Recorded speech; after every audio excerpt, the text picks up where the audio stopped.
अस्सलाम वालेकुम नाज़रीन, मैं हूं वसीम अली और आप देख रहे हैं Wasim Ali official YouTube channel. नाज़रीन, तहरीक इंसाफ बड़ी तपी हुई है chief justice Islamabad high court के ऊपर, और ये क्यों तपी हुई है इसका रीज़न भी मैं आपको बताऊंगा। और पहले इमरान खान ने और अब उनकी अहलिया बुशरा बीबी ने भी चीफ जस्टिस इस्लामाबाद आमिर फारूक के ऊपर अदम एतमाद का इजहार किया है। और जब ये इजहार उनकी जानब से किया गया तो chief justice Islamabad high court की जानब से उनके इस अदम एतमाद के इज़हार के बाद ऐसा छिक्का लगाया गया कि मेरे ख्याल में तहरीक इंसाफ सालों तक इस छिक्के की गूंज जो है वो याद रखेगी, या फिर इनकी गूंज जो है वो इनको सुनाई देती रहेगी। क्या तफसीलात हैं आपके साथ डिस्कस करते हैं, लेकिन आगे बढ़ने से पहले मेरी आप सबसे होगी गुजारिश कि अगर आपने अभी तक हमारे चैनल को सब्सक्राइब नहीं किया तो काइंडली अभी हमारे चैनल को सब्सक्राइब कर लीजिए, बेल आइकन को जरूर प्रेस कीजिएगा। और अगर आपको हमारी वीडियोज़ पसंद आती हैं तो लाइक एंड शेयर ज़रूर कीजिएगा।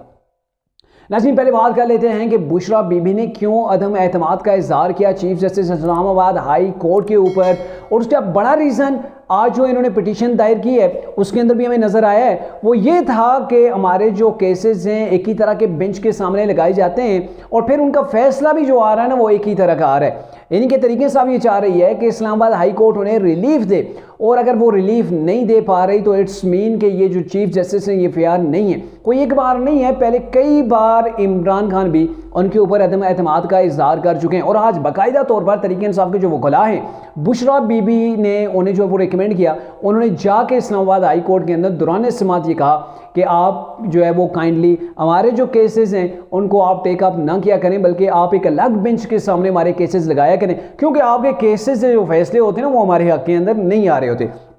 तो इसके ऊपर चीफ जस्टिस ज़ाहिर है उन्होंने तो बरहम होना था, उन्होंने कहा कि आप जो कह रहे हैं ये हक़ाइक़ के ऊपर मबनी नहीं है, और अगर आप ये कह रहे हैं तो हम इस चीज़ को ही फिक्स्ड कर देते हैं। फिक्स्ड मीन उन्होंने चीफ जस्टिस ने जो मैंने कहा था ना कि छिक्का मार दिया है, उनका छिक्का ये था कि इन्होंने जो है वो Supreme Court Bar Association, Islamabad Bar Association, वकला की जो दीगर तंजीमें हैं उनको, एडवोकेट जनरल जो है वो ऑफ इस्लामाबाद और अटारनी जनरल ऑफ पाकिस्तान को नोटिस जारी कर दिए हैं कि यहाँ पे मामला ये है जिसको हमने जो है वो कोर्ट के अंदर डिस्कस करना है। वो ये है कि यहाँ पे पिटिशनर आता है, वो आके अगर ये कहता है कि मेरी मर्जी के बेंच के सामने मेरा केस जो है वो लगाया जाए, तो क्या हम उसकी मर्जी का बेंच लगाएंगे। और चूंकि इससे पहले चीफ जस्टिस ने बड़े वाज़ेह अल्फाज के अंदर कहा कि यहाँ से तहरीक इंसाफ ने बड़े फ़ायदे उठाए हैं, जैसे कि तहरीक इंसाफ के चेयरमैन ने पटिशन दी थी कि मेरे बेटों से बात नहीं करवाई जाए, तो इस्लामाबाद हाई कोर्ट ने कहा कि हमने ही जो है वो इस चीज़ को अलो किया था कि वो अपने बेटों से बात कर लें। इसके अलावा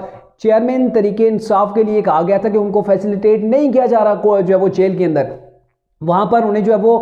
खाना नहीं दिया जा रहा, ये वो मुकम्मल तफसील थी। तो इसके ऊपर पूरी की पूरी डिटेल के साथ जो है वो इस्लामाबाद हाई कोर्ट का फैसला आया था कि उन्हें ये तमाम चीज़ें जो है जो उनका आईनी हक बनता है, चूँकि वो ex prime minister of Pakistan रहे हैं, तो उस हिसाब से उन्हें फैसिलिटेट भी किया जाए। और 2 रोज़ कबल एक फ़ैसला आया था, और फैसला जो आया था वो ये था कि जो इमरान खान का ज़ेर समात केस है जिसके ऊपर ट्रायल चल रहा था जेल के अंदर साइफर का, तो उसको रोक दिया गया था। और यही वजह है कि उसके बाद जब chief justice Islamabad high court ने ये जो है वो फैसला गुज़श्ता रोज़ सुना दिया था कि ऐसा है कि इस ट्रायल जो है वो उनका जेल के अंदर ही चलेगा, क्योंकि तहरीक इंसाफ की अपनी फैमिली ने, यानी कि जो इमरान है उनकी अपनी फैमिली ने कई बार ये कहा है वकला के ज़रिए से कि इमरान की जान को ख़तरा है। और अगर इनके कहने के मुताबिक अगर वकला के इनकी जान को ख़तरा है, वकला कहते हैं, इनकी फैमिली ये कह रही है, तो फिर इमरान खान का ट्रायल जेल के अंदर होना है इमरान के लिए ज़्यादा बेहतर है। उनकी सिक्योरिटी के लिए सारा कुछ किया जा रहा है, तो उनका ट्रायल वहाँ पर होना चाहिए, लेकिन क्या होना चाहिए, ओपन कोर्ट होना चाहिए, यानी कि जो साफी वहाँ पे जाना चाहे उसे जाने की इजाज़त दी जाए।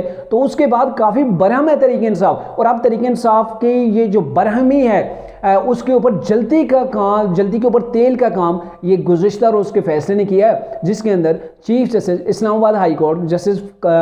जो आमिर फारूक हैं उन्होंने ये हुक्म जारी किया था कि साइफर केस को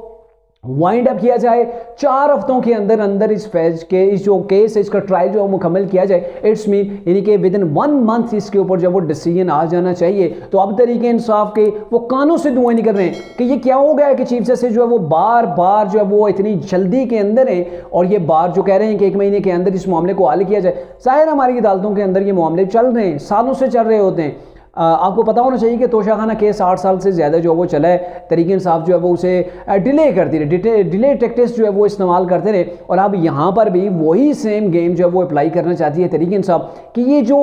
स्पीडी ट्रायल है ये नहीं होने चाहिए। हालांकि उनके ऊपर फर्द जुर्म आयद हो चुकी है, जब फर्द जुर्म आयद हो जाए तो उसके बाद जो ट्रायल होते हैं वो स्पीडी होते हैं, उनके अंदर सुस्त रवि नहीं चलती है। लेकिन वही चीज़ है कि आप इमरान साहब चाहते हैं कि यहाँ पर भी स्लो, लेकिन स्लो नहीं हो रहा, बल्कि chief justice Islamabad high court ने यह कह दिया कि 4 हफ्तों का टाइम है, जो अभी ट्रायल कोर्ट है, जो ट्रायल जहाँ पे ये चल रहा है इमरान का, स्पेशल जो कोर्ट है ऑफिशियल सीक्रेट एक्ट के तहत जो वो कायम की गई थी, तो वो 4 हफ्तों के अंदर इस मामले को हल करे, फैसला जो है इसके ऊपर जारी करे। और अगर फैसला हो जाता है, गुज़िश्ता रोज़ के ब्लॉग के अंदर भी मैंने आपसे बात की थी कि इमरान खान को एक बड़ी सज़ा हो सकती है, और अगर इमरान को सज़ा भी हो जाती है, दूसरी जन्म से चेयरमैनशिप से भी वो जाते हैं, उस हवाले से भी पिटीशंस मैंने आपको बताया था कि वो भी जो है वो दायर कर दी गई हैं। इलेक्शन कमीशन के अंदर भी मौजूद है, जो पेशावर हाई कोर्ट है वहाँ पर भी एक शहरीन जो है वो दरख्वास्त दे दी है। तो अब मामला ये है कि तहरीक इंसाफ के तपे होने का मतलब ये है कि यहाँ पे उन्हें बड़ा गुस्सा है। गुस्सा इसलिए है कि इमरान खान का मामला जो ट्रायल्स हैं मुख्तलिफ केसेस के अंदर, वो बड़ी स्पीड के साथ आगे बढ़ रहे हैं, जो कि कप्तान के लिए कोई अच्छी खबर नहीं है। जाहिर है ये उनके वकला भी जानते हैं, तहरीक इंसाफ भी जानती है, चेयरमैन इमरान खान भी जानते हैं कि अब वो टाइम आ गया है कि अब उनको मुख्तलिफ केसेस के अंदर ना सिर्फ जो वो फर्द जुर्म ही आयद करके बैठ नहीं जाएंगे, बल्कि इसके ऊपर डिसीजन आएंगे, और जो डिसीजन आएंगे वो सालों की कैद है। यानी कि तहरीक इंसाफ से वो सियासत वन मैन शो था। तहरीक इंसाफ, इमरान खान जेल के अंदर जाते हैं, पूरी की पूरी पार्टी तितर बितर हो जाती है। तो ये इमरान खान की वो 27 साल जद्दोजहद थी, इनके कुछ इकदाम की वजह से वो सारी की सारी उसके ऊपर पानी फिर गया है। और अगर इमरान जेल से बाहर आते हैं तो नए सिरे से उनको इस चीज़ के हवाले से देखना पड़ेगा,